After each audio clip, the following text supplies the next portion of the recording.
Okay, so welcome to this video. In it, we're going to learn an applied skill, which is basically going to kind of rely on a lot of the things that you've done throughout the last activities and the lectures. And I call it an enhanced article review. So a lot of times, I know when I was an undergraduate or even into graduate school, you get so many articles, research articles, you're required to read them. So many different authors, different topics, and oftentimes it's really easy to get all the different information kind of confused. It all just jumbles together. And so something I was able to learn to do was to gather additional information online about the article, not necessarily about what's in the article, but about the authors, the journal, and different things like that. And it actually really helped me to create a memory that I could kind of recall whenever I was in a test situation or in a conversation with another researcher. So you have an assignment which you'll be doing, which will be based on what we're going to talk about in this video, and I'm going to walk you through each of the steps. Okay, so the first step is to find an article. I gave you guys Boughton 2000 and it might be 2006, I believe. Let's see. 2006, yes, correct. Okay, so the first thing you're going to do is you're going to pick out an article to look for online. I'm just going to scroll down very quickly. I'm going to pick a more recent article. So for your activity that you're going to do, please don't pick the article that I'm about to do, because then you would have all the information you needed. Why don't we go ahead and try this one right here. So Boughton and Garcia. So I'm just going to copy this information in, and then you're going to go to your web browser, and you can use a lot of different search engines for articles. You can go through the library and use PsycInfo or ScienceDirect or any of those. A lot of times I like to use Google Scholar first, just because it's easy access. You don't even have to log in, and you can typically get a lot of the information that you'll need to do the enhanced review. So we're going to go to Google Scholar. All right. So when you first go in, basically we can paste in that information that we took off of the PDF of Boughton, and we'll just see if it pops up. Alright, let's see. I don't see it, but we put so much information in, sometimes it can be really helpful just to take a little bit out. So we'll get rid of that, and we'll get rid of the, basically we're just going to keep Boughton's name and the second author's name, Garcia, and the title, and we'll just get rid of everything else. We'll just delete that. Let me see if we can get it. Okay, see. So you see right here it popped up, and it looks like we could even get the full PDF through the ResearchGate if we wanted to, but for now that's not really necessary.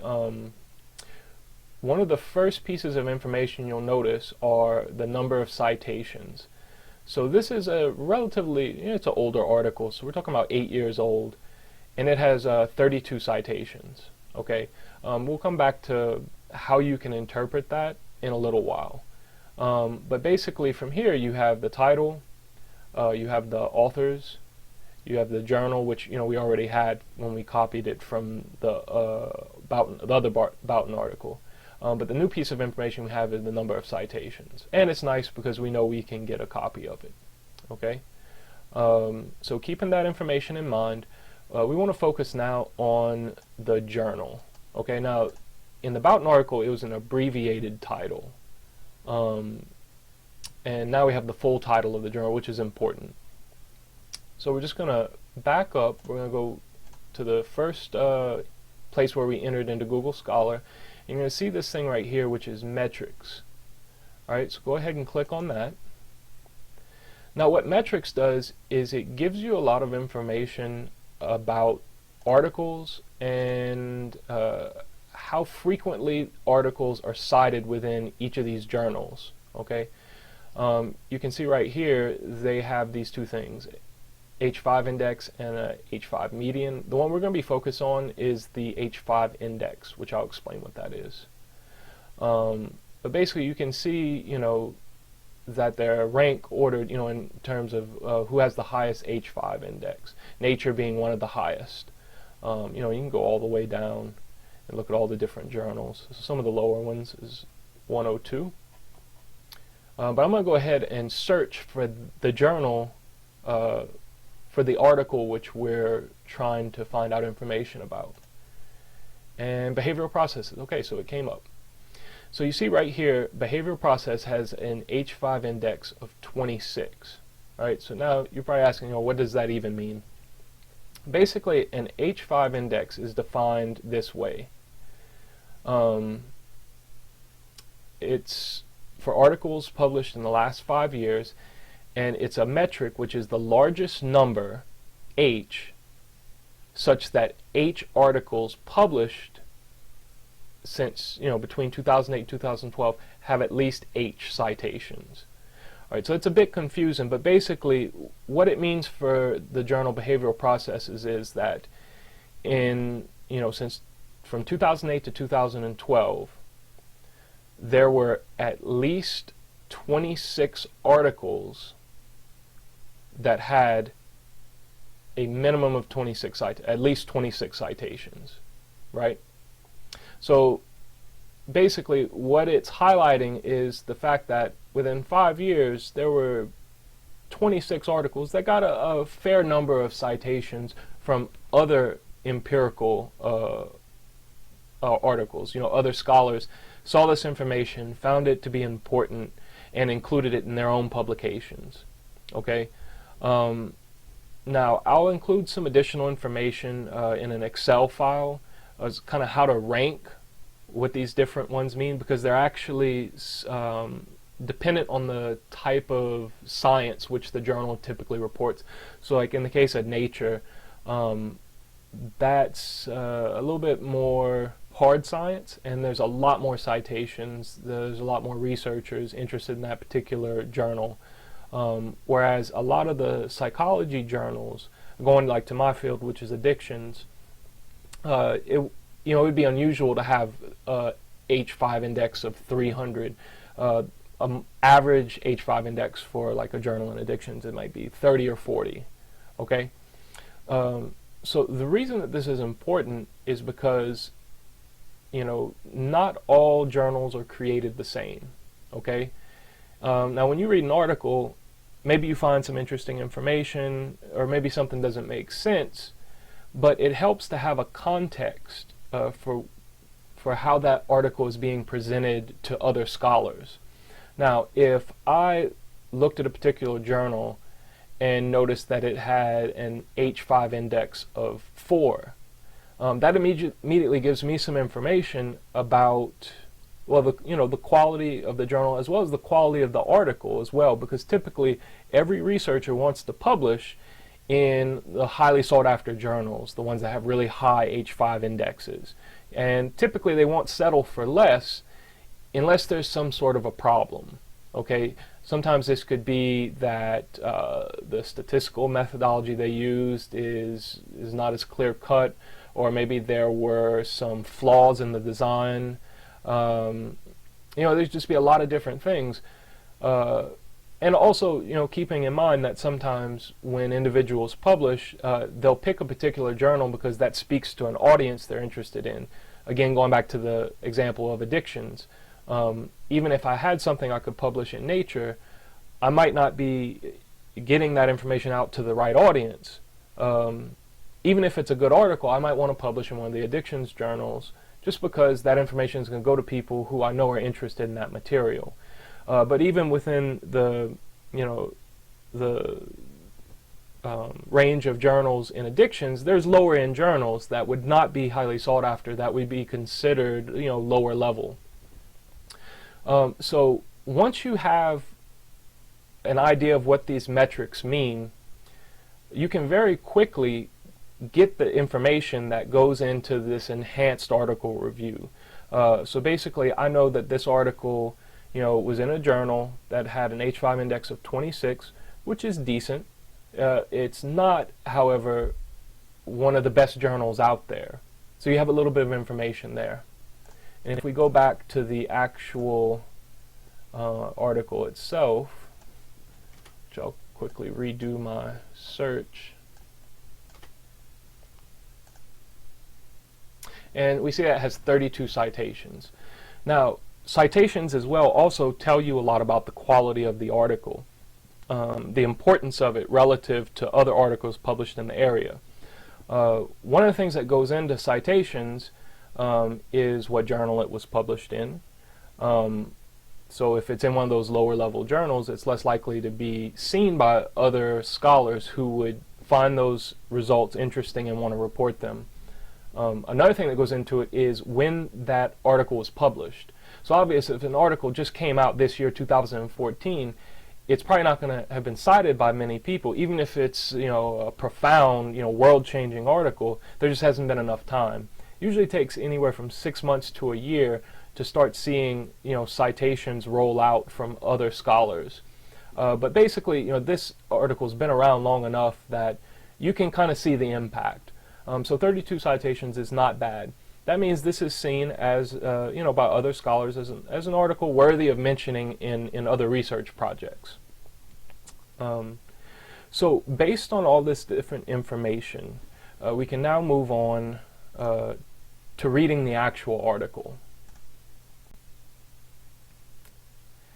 So what a lot of people do, they make the mistake of reading the article in so much detail that it's really going to be impossible for them to create a solid memory that they can kind of pull out on the spot, either in a test type situation or in a conversation with someone.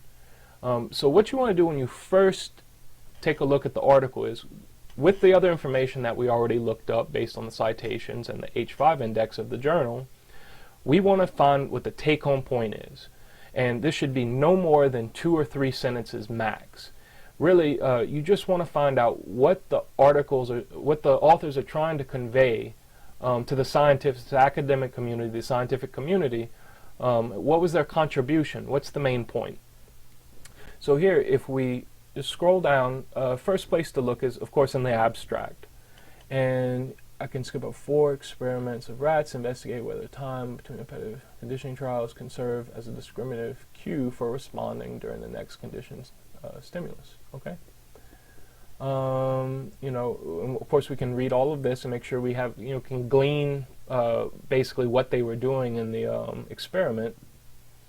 But you can just scroll down and say, here the results took a different form, time, and the reinforced ITI elicited responding directly but did not modulate responding to the CS.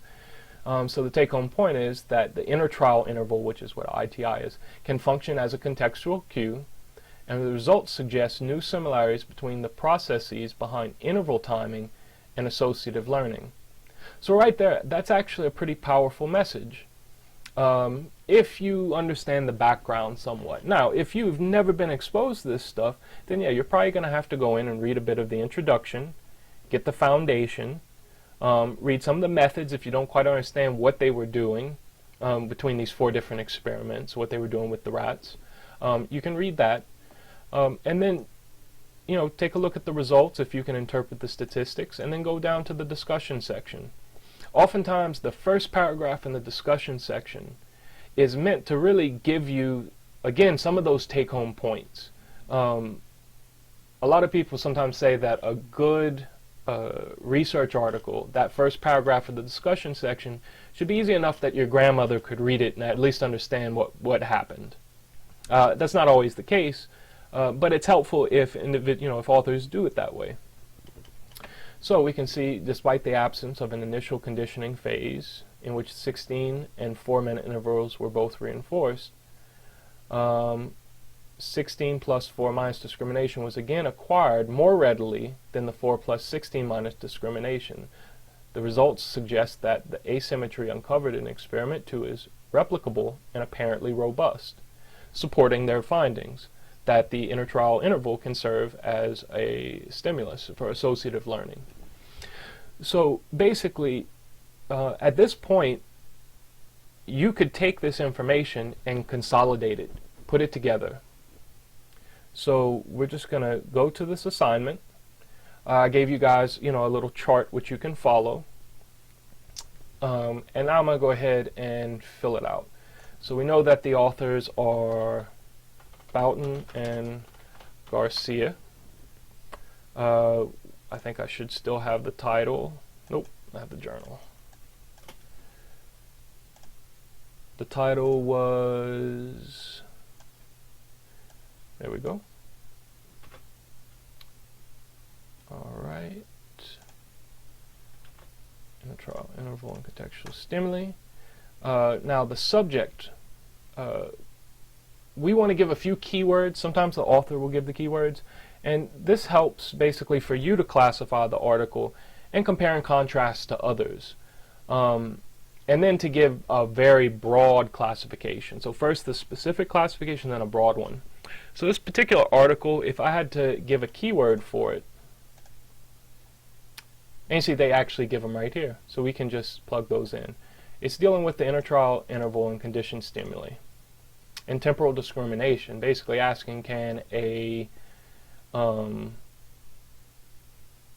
believe they call them an exogenic cue or exogenous cue serve the same function as something that's discrete, So can the passage of time be the same thing as like a light or a shock or something like that?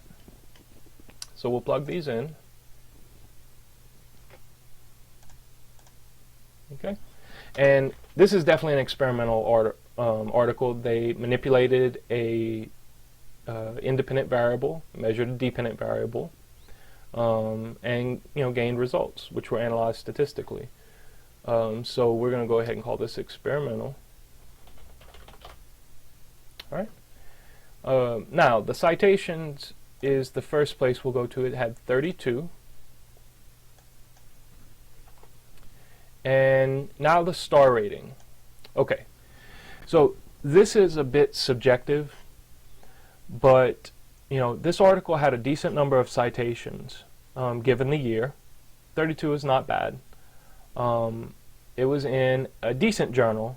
It was in a specific subfield, and so it's not going to have hundreds or well, no one has thousands, but it's not going to have 100 or many hundreds of the H5 index is not going to be that high.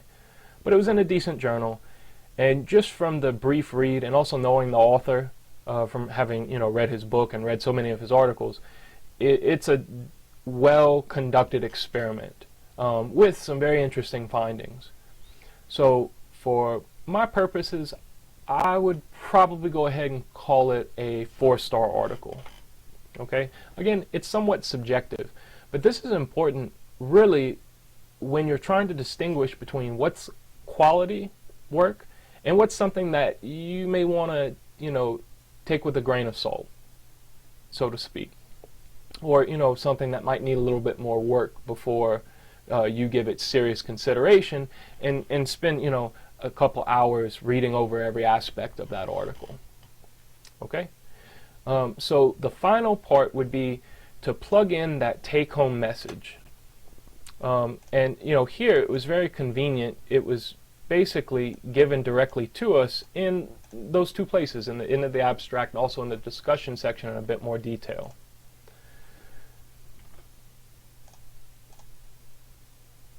Okay. So even with all the explanation that I did, that probably only took in total, who knows, maybe 5 to 10 minutes to do. Okay, and if done correctly, this will often give you enough information that you can kind of pull this out very easily, and it takes advantage a lot of the things from the lecture on how learning theory can help you learn, based on the depth of understanding of the information. So understanding on multiple levels, understanding the broader context within which the article was given. Elaboration is another part. The distinctiveness, drawing a comparison between this article and other articles based on the rankings, and specificity, which the context in which it's given. Again, each one of these different things that we've discovered about this article are going to help us to recall this information when we need it. And we didn't go into a whole lot of unnecessary detail. Now, after this first pass, you have a relative understanding of what the article is about, what the take-home point is, and all that other information. You can go into a more detailed read and really, extract the true importance and meaning, and continue to build on all these different processes: depth, elaboration, distinctiveness, and context. So for the assignment that you'll do, you're going to find an article that is within the reference section of the Boughton paper, the one I first looked at, not the one I just found. Okay? And after you do that, pick out a different article in the reference section, not the one I did, and basically go through each of the steps that I went through, and fill out all this information. And if afterwards, you want to read through it, gain some more information, that would be great, because most likely we'll be reviewing some of these articles in the future anyway. But what you'll want to turn in is basically this RTF file with the information put into the review sheet, just like I did. So after you complete this activity, that will complete basically your first module.